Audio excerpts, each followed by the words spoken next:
Okay, this is a pre-trip inspection for truck number 752. I'm going to do just the quick morning walk around pre-trip. This is the sheet that you should be filling out for it. Don't forget to fill the pieces out on top, the date, driver's name, vehicle number, your starting odometer. Those are all important pieces. That's not what I'm talking about in this video. I'm going to talk about just the actual vehicle inspection. Okay, this highlights all the things that should be checked in the vehicle inspection, but what I'm going to do is I'm going to start out by just doing an inspection the way I think we should do it, and then we'll go back to the sheet and make sure that we caught everything that was on it. So the very first thing I want to do is introduce you to my co-pilot Oliver. And inside the vehicle here, right down here at the bottom of the A-post, is the hood release. I'm going to release the hood there, come out front here, and open the hood of the truck. There's a trip release right here that releases the hood on this to open the hood up. Okay, we can see right up here that it says that it takes 6.5 quarts of oil of 5W20, and it says check fluids daily, and it has a sealed transmission. The sealed transmission means that we can't check the fluid level in the transmission, so the only time we might know that there's a transmission oil problem is if you see oil under the vehicle, or if the vehicle starts acting up and the transmission's acting up. Right here where my finger is where you check the oil, and right here where my finger is now is where you would add the oil. It says right on it, 5W20, and I'm going to reach in here and pull the dipstick out of the engine. You always check the engine oil with the engine shut off. I'm going to wipe the dipstick off with a grease rag or paper towels or something along those lines, and then I'm going to put the dipstick back in the hole, push it all the way down, and then I'm going to pull it out and read how much oil is in it, and I can see that the level is right there at my fingernail. And if I look and see, I can see it on the back there probably too. I'll turn this so that you can see it in the light. It actually is a little bit over full because it is supposed to be between these two holes, that hole and that hole. That's the high mark, that's the low mark, and we're actually a little bit above the high mark, which I'm not too worried about, but we want to keep track of that. If it continued growing higher, that might be a problem. Or if it was up higher on the dipstick, it's only about 1/8 of an inch high, so I'm not too worried about it. But if it was more than 1/2 inch or 3/4 of an inch high, I'd want to tell somebody about it, because running an engine with too much oil can be as bad for it as not running with enough oil. So the oil is something that we're checking every day. We also want to keep track of the brake fluid. This is the brake fluid reservoir right here. It has a maximum level and a minimum level. I can see that it's about halfway in between. I can see where the level is right there. I don't know if you can see it in the video or not, but if I had to, I could take the cap off and look down inside to be able to see it. But in this case, I can see it right through the side. Okay, coming around to the front of the truck, I see right here is the coolant level, and I can see the coolant level there, and probably if I look to the end, there is a maximum and a minimum line again, and the maximum line is up here where it's at, and the minimum line is down here. So it's in between the two, and you would add it right up here if you needed to. Always be careful opening these because they can be under pressure if the vehicle's hot. And then last but not least, under the hood here, we have the washer fluid, and I can pop it and look in and see that I'm getting kind of low on washer fluid. Might not be a bad idea when we stop at the gas station to fuel up today to top this off with washer fluid so that we don't run out. By the way, if the washer fluid is empty, that is a DOT violation if you go through a roadside inspection.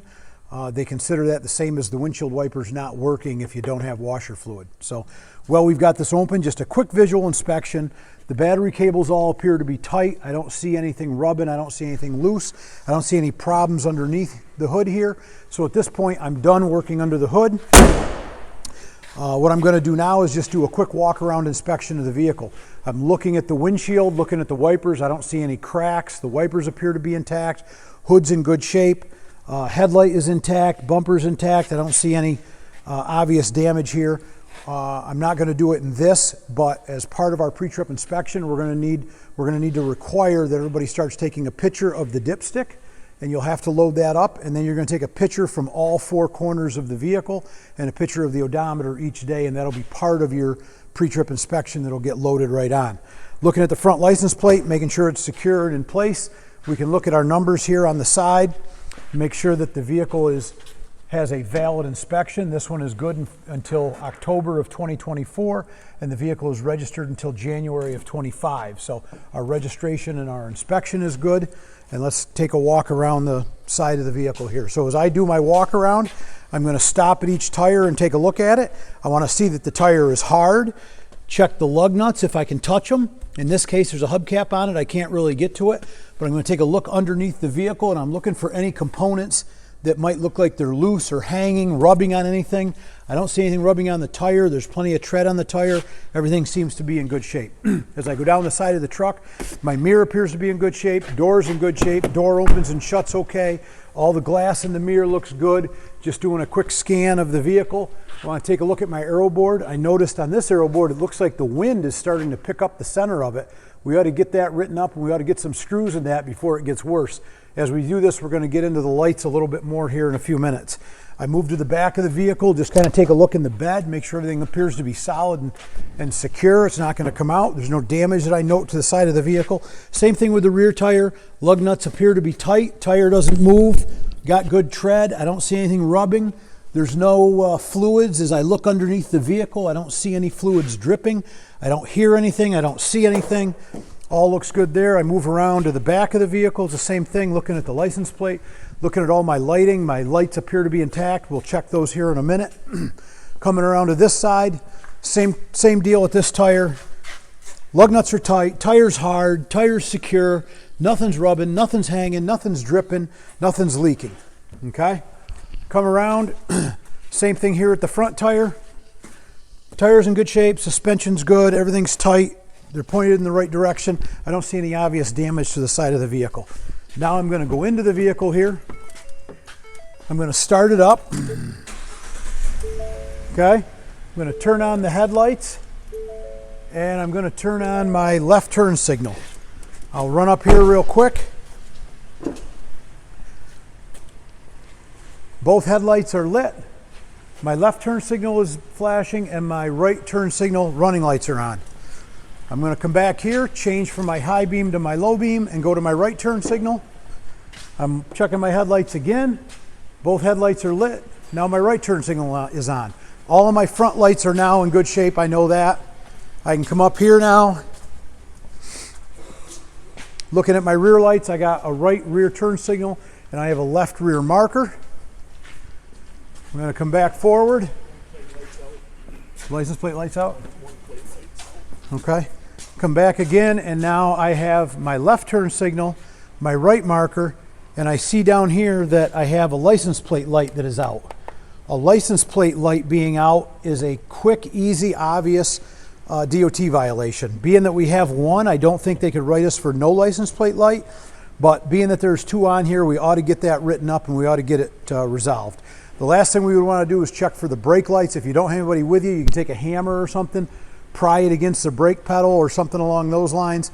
For today, I'm just going to assume that because I have turn signal, I'm going to assume that I have brake lights too. In your case, if you have somebody that can just jump in and test it for you quick, at that point we're going to know that all of this lighting works. Now, we're going to want to check our emergency lighting. So in this particular case,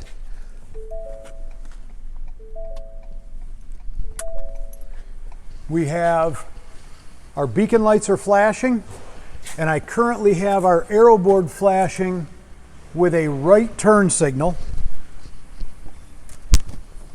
I'm going to come up here, flip my aero board up so I can see it.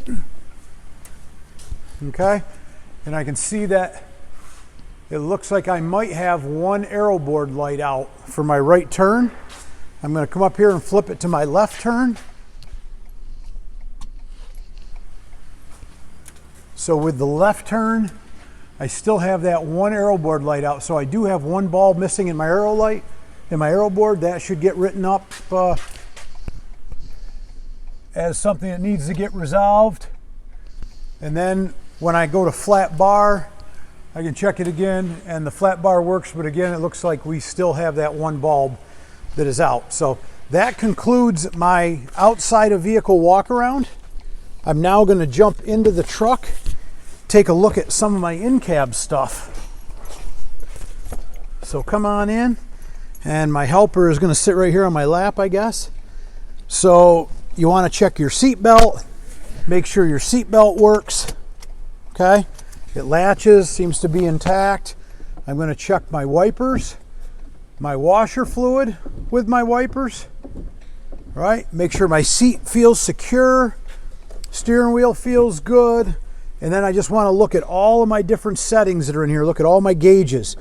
My oil pressure is correct. My water temperature is correct. I have fuel, and my I don't know what temperature that one is. That's transmission temperature. The transmission temperature is normal. I don't have any bad lights on. Sometimes you will run into a truck that we own that has a check engine light. Sometimes we can't avoid that. Check engine lights can be set off by really minor things that we may not fix. But if you have a serious light, like a low oil pressure light or something, that would be something we'd want to get more involved in. You want to check and make sure that your defroster works, your heat, your air conditioning. Check your two-way radio. Make sure your two-way radio works to talk with whoever your driver is. Visors. Basically a full look of everything inside the cab here to make sure that everything appears to be in good working order. The other things I'd want to do is I'd want to check for a fire extinguisher and for triangles, but that is for vehicles with a gross vehicle weight rating of 10,000 pounds or more. We do try to put both of those in all of our vehicles, but if it doesn't exist in the vehicle you're driving, it's not necessarily a problem as long as the gross vehicle weight rating, which is located right here. This one has a gross vehicle weight rating of 3,300 pounds as listed right here on the label. Or that's kilograms, isn't it? Is that pounds? You got it. It's, oh, gross axle. 6,010. 6,000. GVW is 6,010. Right there, 6,010. So as long as we're under 10,000 pounds, or I should say 10,000 pounds or under, we don't need a fire extinguisher, we don't need triangles. For driver's documents, I'm going to need my driver's license on me. I'm going to need a medical card if I'm driving a vehicle of a certain weight or crossing a state line. And then I'm going to need a driver's log and a record of duty status. And we have other videos that talk about all that stuff. But by and large, that concludes our pre-trip inspection. So let's take a look at the sheet and see how many things we missed. So headlights, high and low, are good. Marker lights are good. Turn signals in four ways. We didn't check it as a four-way, but I'm pretty sure it would probably be okay because the turn signals work both ways, but we should check it as a four-way as well. Brake and reverse lights. I did not check the reverse lights, and I didn't check the brake lights. So if you had somebody who could help you, they can put their foot on the brake, and then they can shift it into reverse, make sure the reverse lights work as well. Caution, safety, and beacons. We did check that. Mirrors, windshield wipers. I forgot my horn.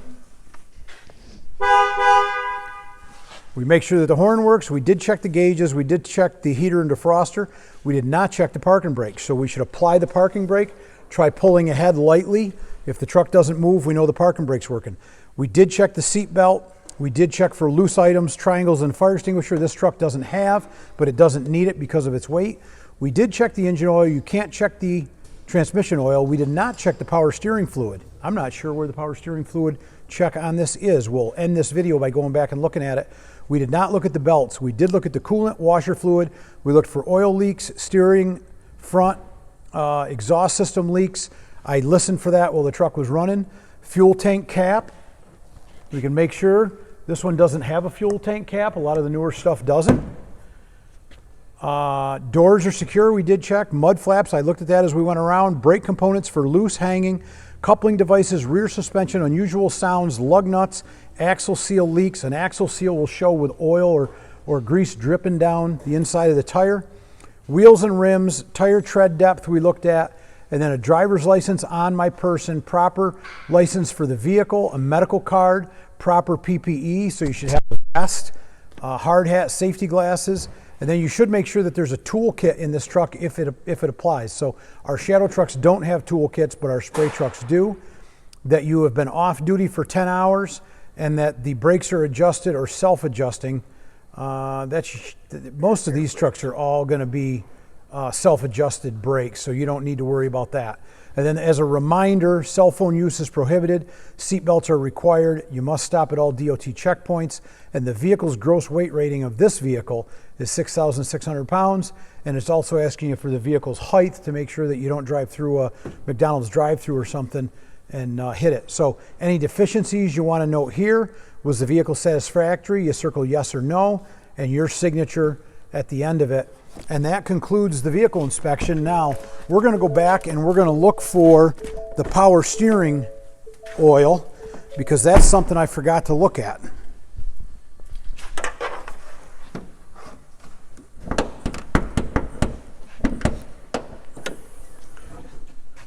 So on this truck, the power steering, is this electric steering? Liable to be. So this probably has electric power steering, which would mean that it would not, yeah, it goes right into a rack and pinion. So it's electric. So this has electric power steering. We should probably have a label right here that says electric power steering, so that you know that there's no oil to check in the power steering system. All right.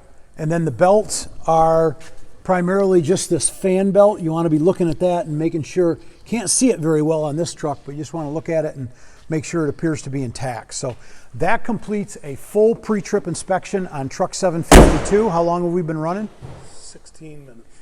So in about 16 minutes, I did a complete inspection and I explained every single step. So this really shouldn't take more than about 8 to 10 minutes to complete. And if you have any questions about it, you can go to this video and it'll take you step by step. And we stop.